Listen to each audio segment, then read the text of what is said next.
This is the Realty Classroom Podcast, episode number 43.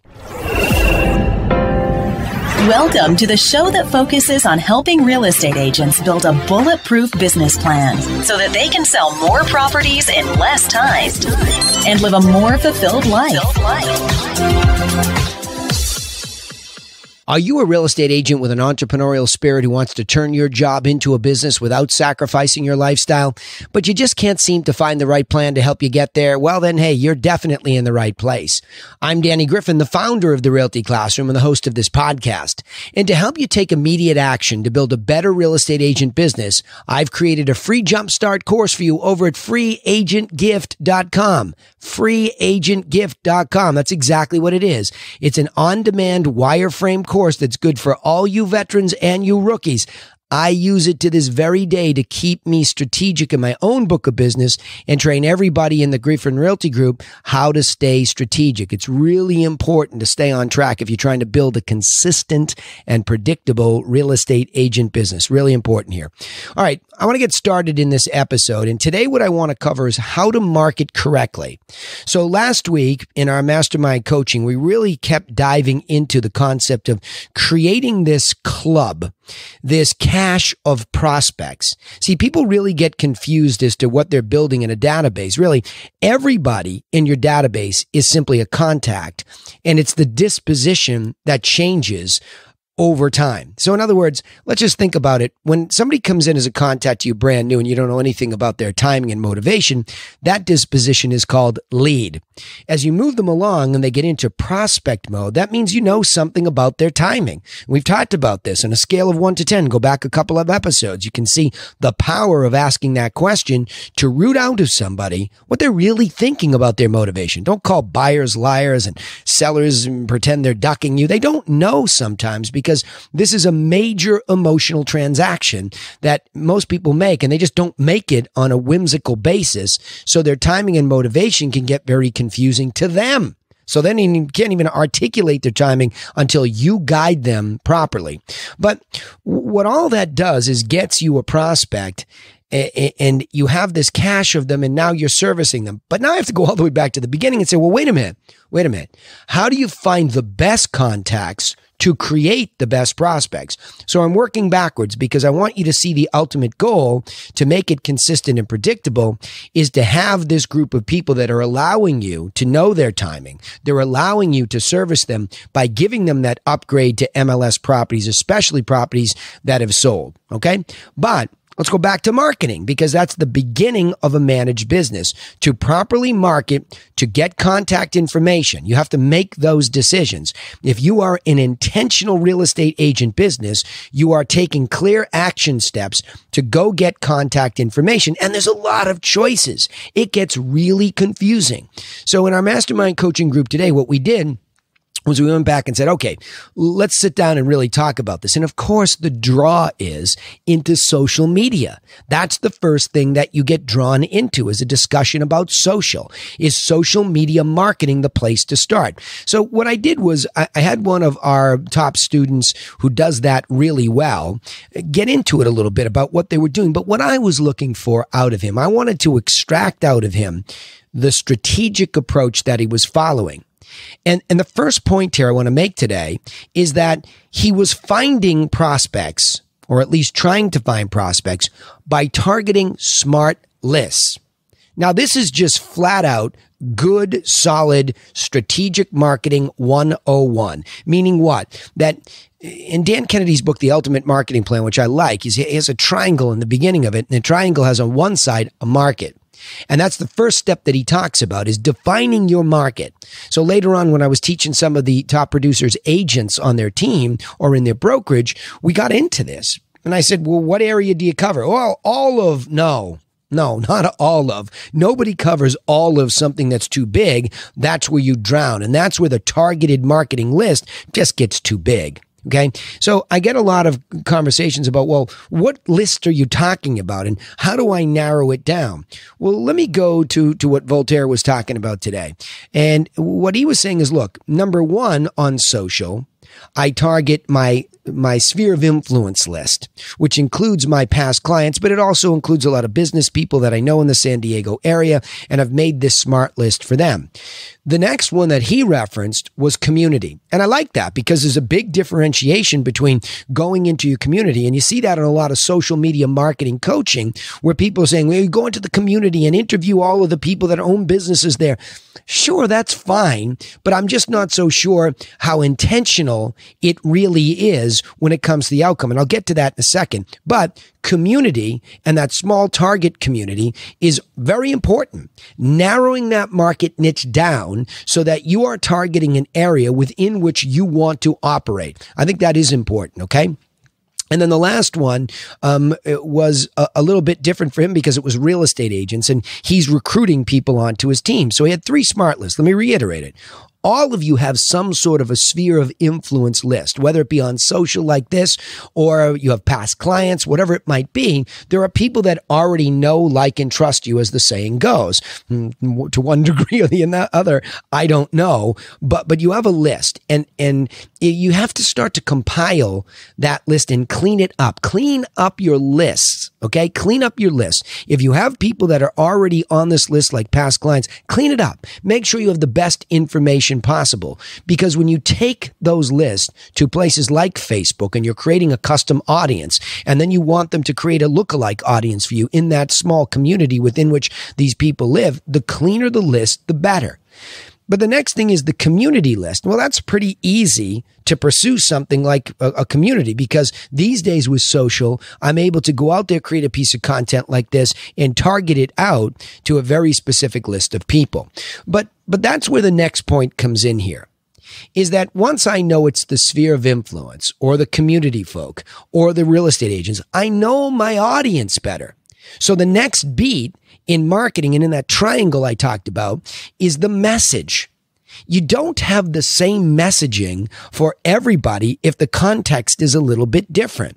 I know what your outcome is. I know as real estate agents, we're trying to find people who want to buy real estate in that community, sell real estate, especially in that community. And if we're in expansion mode, find agents who want to join us in our endeavor. I understand all of that very clearly.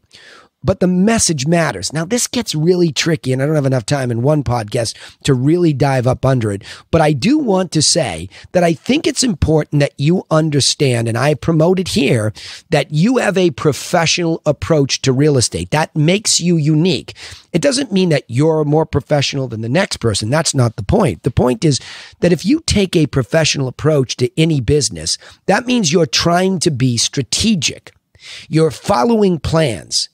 And in the story brand formula enters the hero, and that is not us. The hero is the buyer or the seller that really has some sort of a problem that they may or may not be able to articulate. So you step in as the guide with your plan or your message. Hey, I can help you with my plan. And that's the underlying force of all this. I'm not saying that messages like, hey, do you want to know what your community property is worth? In other words, you live in this community. Do you want to know what it's really worth? Sure, I understand that that's where you might want to go. But underlying, beneath that, you really have to buy into this fact that you're trying to give away your plan, no matter whether they're going to use you or not. I know that's a tough marketing concept to wrap your head around, but it's very important to understand it. You have to give away your best what to do guidance, because how to do really involves you and your insight. That's the upgrade. But if you give away the what to do first, you ingratiate people. So we have these smart lists and we're trying to give away what to do information. Now with social, it really matters when you're delivering that message. You don't necessarily just come overtly right in everybody's face and start to say, hey, here's my plan, because it's not what they want. For example, if somebody goes to social and it's a visual medium like a YouTube or an Instagram, for example, video is really popular. I'm doing it here live on an Instagram feed here. I'm just giving away the transparency of how I'm recording this other verbal giveaway, right? It's like 2 for 1 here. I'm doing it in video form, but I'm also recording the podcast, but I'm giving it away. I'm giving these insights away because this is the way that you want to consume it. Now, of course, as time goes on, if you want to find me, I'm going to talk about how that really has to be taken into consideration. But the first part is the message. Here I am. I have a plan for you, and I want to give it away to you. I said that in my opening. Go back and watch this and listen to it. Freeagentgift.com. It's a giveaway. Okay. So your underlying message is always to be able to support and get up underneath the people who are supporting you on these marketing mediums. Give them something that empowers them. Give them something that enlightens them, right? Lift them up. It changes the relationship for the positive. But as I sit here and I record a podcast primarily for iTunes, record it on Instagram, primarily for folks watching over there or using that medium, I have to make a decision as a marketer. Is this the medium upon which I can really reach my ideal client or my avatar? Is that where they are? So the reason why I'm doing it in the context of real estate coaching is because there are a lot of real estate agents that want to learn via podcasts. There's a lot of downtime in a car. They want to listen. They want to learn. Instagram is hot. There's a lot of realtors that are there trying to figure out what to do with property. So they're there. I know my avatar is there, but would I necessarily say that that's the exact right place for perhaps marketing my 59-second video? Sure, I can put them on Instagram, but I think people are more likely to see those over on a Facebook context for a page that gets promoted into community. So you see that third point there, choosing medium, you have to think for a second. I have my list. I know that my underlying message has to do with giving a plan away for free and then worrying about whether they want a home evaluation or access to homes. But then I have to really consider the medium upon which I'm going to send this. Is it the right place? And when I do it, I have to market it correctly.